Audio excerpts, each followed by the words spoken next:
Hello students, आज हम data structure में lecture 5 merging of two array topic study करेंगे, जिसमें दो एरे अलग अलग हमें दिए हुए हैं। जैसा आप डायग्राम में देख सकते हैं, first array and second array. इन दोनों को मर्ज करके हमें थर्ड एरे यहाँ पर बनाना है।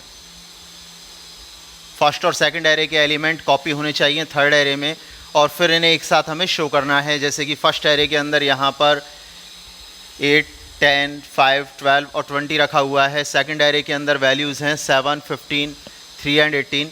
इन दोनों को मर्ज करके हमने एक थर्ड एरे बनाया है प्रोसेसिंग के बाद, जिसमें 8, 10, 5, 12, 20 फर्स्ट एरे से आया है, जबकि 7, 15, 3 एंड 18 सेकंड एरे से आया है थर्ड एरे में। अगर आउटपुट की बात करें तो जब हम प्रोग्राम को स्टार्ट करेंगे तो प्रोग्राम सबसे पहले values of first array message यहाँ पे देगा एरे 1 का, और पहले एरे की सारी वैल्यूज़ को प्रिंट कर दिया जाएगा स्क्रीन पर। फिर वैल्यूज़ ऑफ एरे 2 का मैसेज यहाँ पर आएगा और सेकंड एरे की सारी वैल्यूज़ स्क्रीन पर प्रिंट हो जाएंगी। इसके बाद प्रोग्राम प्रोसेस करेगा और इन दोनों एरे की वैल्यूज़ को मर्ज करके थर्ड एरे में कॉपी करेगा, और फिर लास्ट में वैल्यूज़ ऑफ एरे 3 का मैसेज आएगा और फर्स्ट और सेकंड एरे की वैल्यूज़ कंबाइन होकर जो कि 3 में स्टोर हुई थी वो प्रिंट हो जाएंगी। अब इसके लॉजिक पर हम ध्यान देते हैं। तो फर्स्ट एरे को हमने यहाँ पर नाम दे दिया है x और सेकंड एरे को नाम दे दिया है y। ये वाला हमारा एरे फर्स्ट है, ये एरे सेकंड है और ये एरे थर्ड है। ठीक है, तो इस तरीके से हमने यहाँ पर 3 एरे प्लान कर लिए हैं। पहले एरे को नाम x दिया है, दूसरे को y और तीसरे को z। x 5 ब्लॉक का है, y 4 ब्लॉक का है और z 9 ब्लॉक का है, जिससे कि ये दोनों कंबाइन होकर उसमें आ जाएं। वैल्यूज़ कॉपी करने के लिए हम इनके इंडेक्स को यहाँ पर लिंक करेंगे। जैसे कि मान के चलें कि हम इसे शुरू कर लें, i मान लेते हैं। कौन से वाले एरे को? फर्स्ट वाले एरे की सबस्क्रिप्ट को, और यहाँ स्टार्टिंग कर देंगे इसकी j से। हमारा लॉजिक होगा कि हम यहाँ लिखेंगे z के j ब्लॉक में, ये z एरे का j ब्लॉक है, इसमें वैल्यू कॉपी होनी चाहिए x के i ब्लॉक की। ये लॉजिक हमने यहाँ पे लिख दिया। तो स्टार्टिंग में j 0 पर है और i 0 पर है।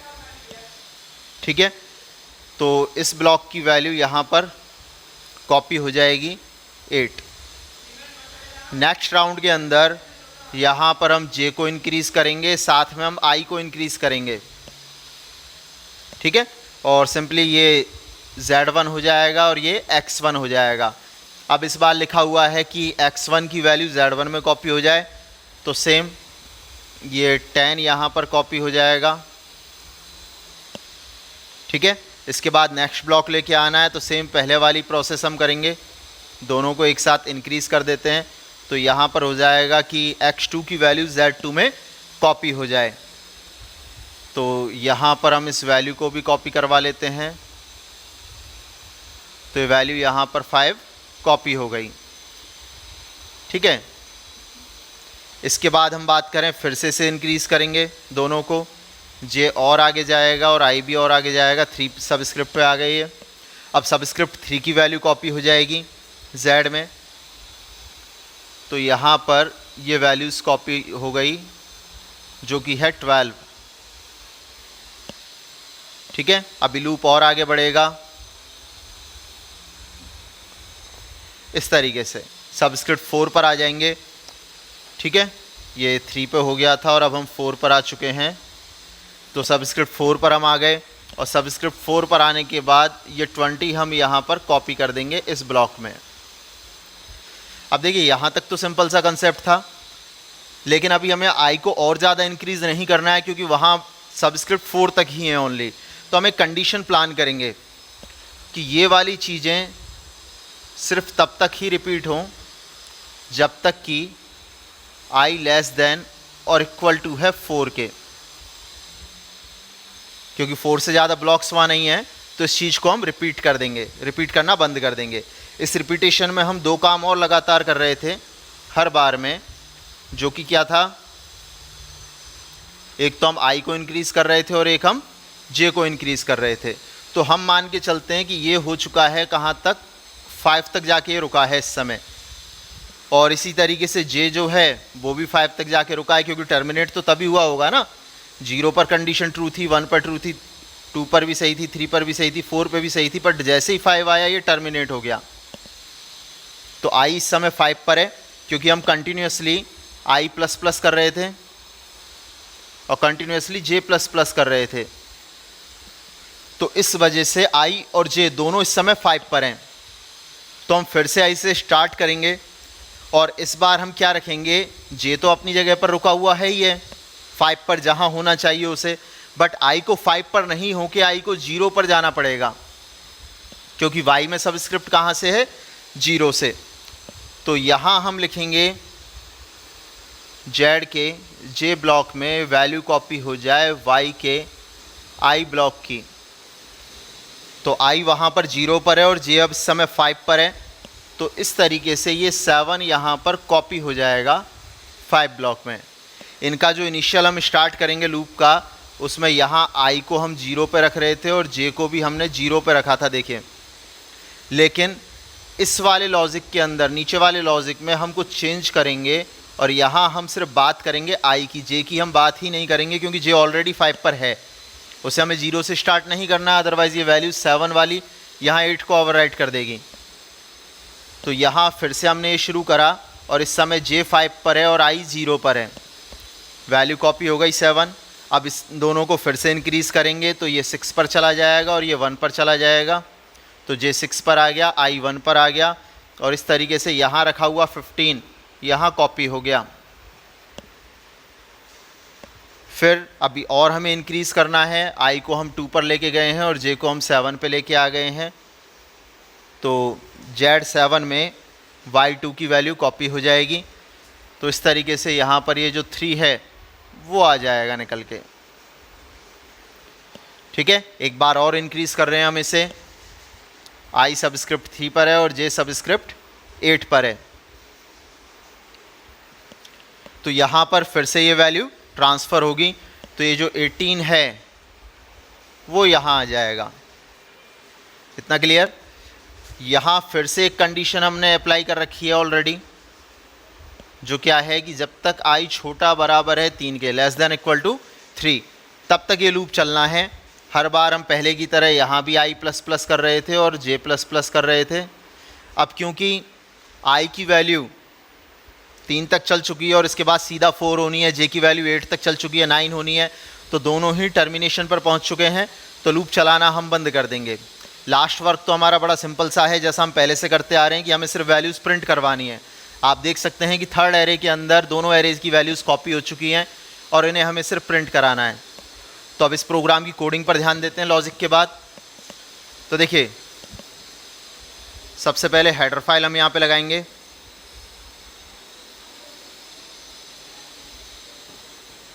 stdio.h हमने काम में लिया, जो printf scanf के लिए रेस्पॉन्सिबल है। इसके बाद यहाँ हम मेन फंक्शन लिख रहे हैं। मेन फंक्शन में सबसे पहले हम डिक्लेरेशन करेंगे। तो यहाँ हम देख सकते हैं इस लॉजिक में हमें केवल 3 एरे चाहिए और 2 वेरिएबल्स हमें यहाँ पर चाहिए। तो हम यहाँ पर प्लान कर लेते हैं,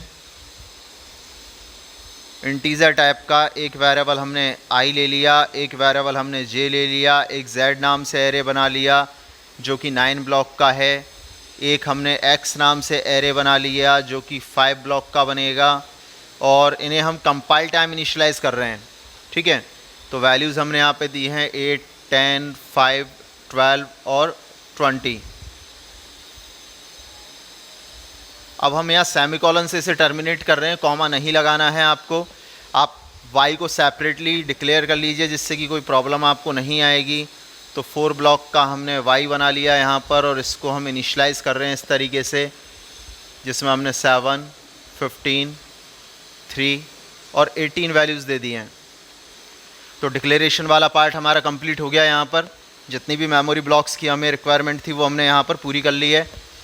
अब हम बात करेंगे यहाँ पर सबसे पहले आउटपुट के अकॉर्डिंग कि हमें एक मैसेज देना है वैल्यूज़ ऑफ एरे फर्स्ट का, और उसके बाद इस फर्स्ट एरे में यानी कि x के अंदर रखी हुई सारी वैल्यूज़ हमें प्रिंट करवानी है। तो यहाँ हम एक printf लगा देते हैं मैसेज देने के लिए, और यहाँ हम लिख रहे हैं न्यू लाइन पर एक मैसेज आना चाहिए, वैल्यूज ऑफ एरे फर्स्ट का।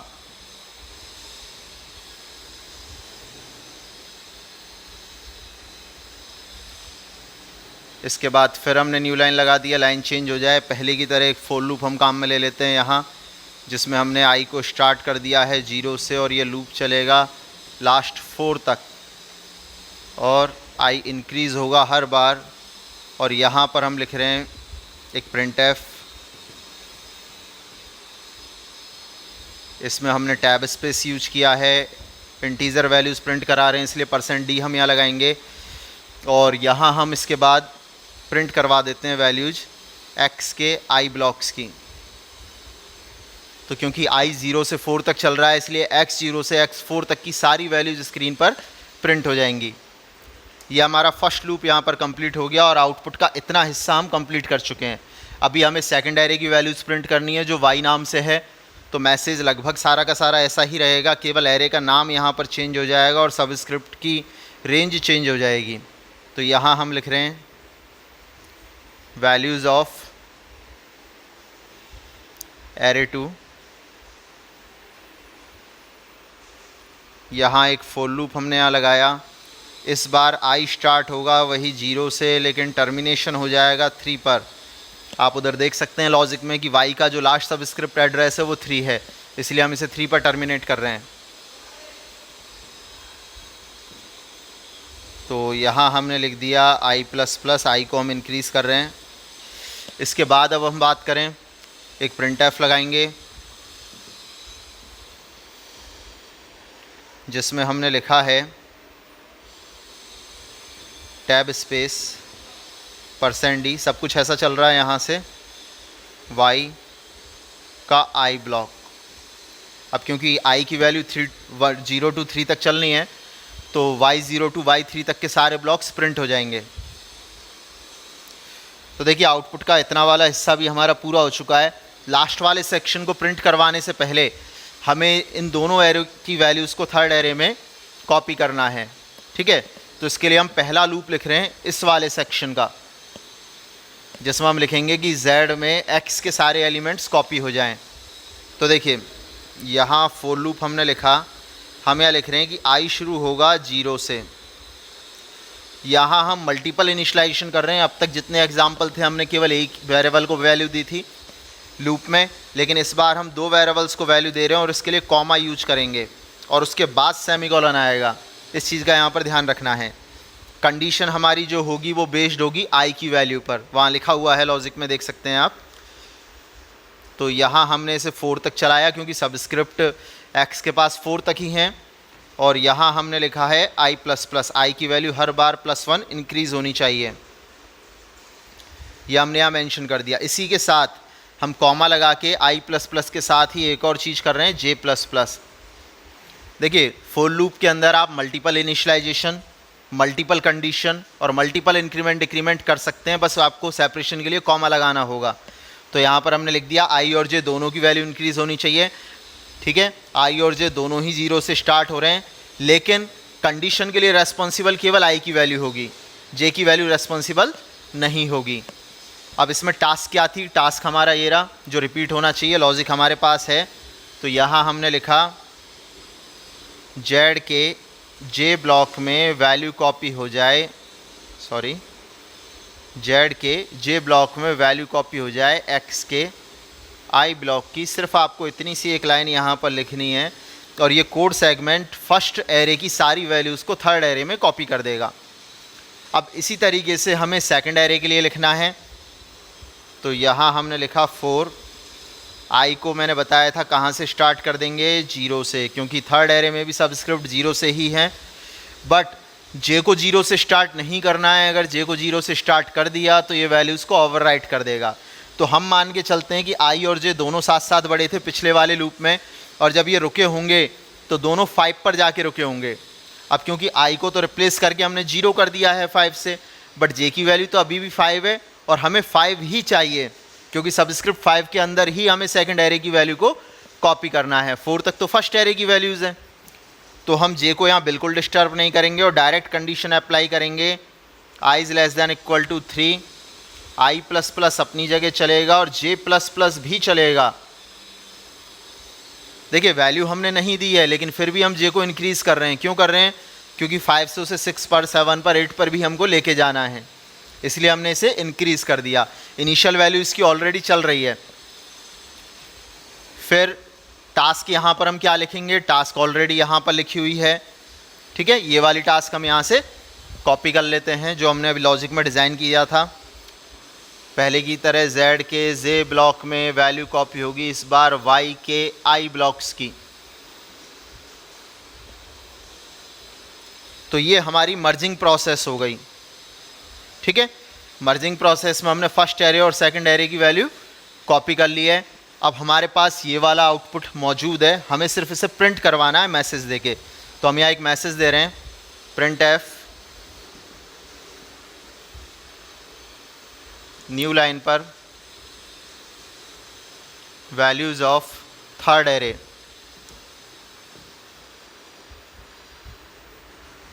फिर से न्यू लाइन लगा देते हैं। ये मैसेज देने के बाद जैसे आपने फर्स्ट और सेकंड की प्रिंट कराई थी, बिल्कुल वैसे ही आप थर्ड एरे की वैल्यू प्रिंट करा दोगे। तो यहाँ पर हम लिख रहे हैं 4, i कोई काम में ले लेते हैं, 0 से लेस दैन इक्वल टू है 8 के। अब ध्यान रखना थर्ड एरे में जो सबस्क्रिप्ट है वो 8 तक है, इसलिए लॉजिक डिज़ाइन करना बहुत कंपलसरी होता है कोडिंग के अंदर। अगर आप लॉजिक नहीं बनाते हो तो फिर आप कोडिंग में गलतियाँ करोगे। तो यहाँ पर i को हम 8 तक चलाएंगे, i की वैल्यू को प्लस प्लस कर रहे हैं, ठीक है। और यहाँ हम एक प्रिंट एफ लगा देंगे अब,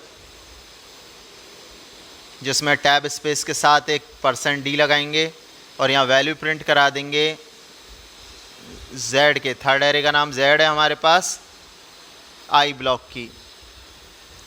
अब क्योंकि i का मान 0 to 8 तक चलना है, तो z0 से z8 तक के सारे ब्लॉक्स की वैल्यू वहाँ प्रिंट हो जाएगी स्क्रीन पर। ये हमारी कोडिंग यहाँ पर कंप्लीट हो जाती है। एक बार दोबारा हम रिवाइज कर लेते हैं, क्योंकि रिवीजन कर लेते हैं इसका। देखिए टॉपिक हमने स्टडी किया था मर्जिंग ऑफ 2 एरे, कि अगर हमारे पास डाटा स्ट्रक्चर में 2 एरे दिए हुए हैं तो उन दोनों को आप मर्ज कैसे करोगे तीसरे के अंदर। डायग्राम में देखिए सबसे पहले हमारे पास ये एरे फर्स्ट था, ये एरे सेकंड था, और इन दोनों को मर्ज करके हमने तीसरा एरे बनाया है। अगर हम लॉजिक की बात करें तो सिंपल सा हमने काम किया, एक तीसरा एरे लिया जो कि इन दोनों की टोटल साइज़ के बराबर या उससे बड़ा होना चाहिए, फर्स्ट और सेकंड एरे की टोटल साइज़ से। और यहाँ पर हमने 1 बाय 1 वैल्यूज़ को कॉपी करना स्टार्ट कर दिया। पहले फर्स्ट एरे की सारी वैल्यूज़ कॉपी कर दी, फिर सेकंड की सारी वैल्यूज़ कॉपी कर दी हैं। और इसके लिए हमने इस तरीके से यहाँ पे कोड सेगमेंट लिखा कि एक काउंटर वेरिएबल i लिया जिसे 0 से 4 तक चलाया, एक j लिया जिसे 0 to 4 तक चलाया, और 1 बाय 1 हमने वैल्यूज़ को कॉपी कर दिया।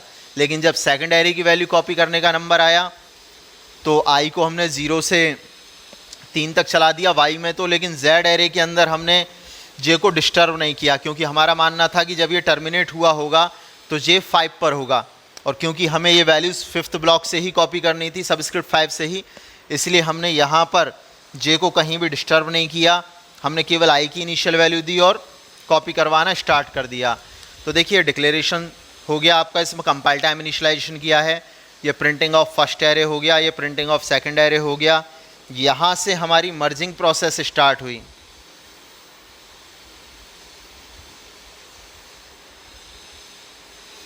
ठीक है, मर्जिंग प्रोसेस ये फर्स्ट एरे की थी और ये सेकंड एरे की थी। नेक्स्ट लेक्चर के अंदर हम सर्चिंग की बात करेंगे और एरे सर्चिंग के टाइप पढ़ेंगे, जिनमें लीनियर सर्च और बाइनरी सर्च से हम स्टार्टिंग करेंगे।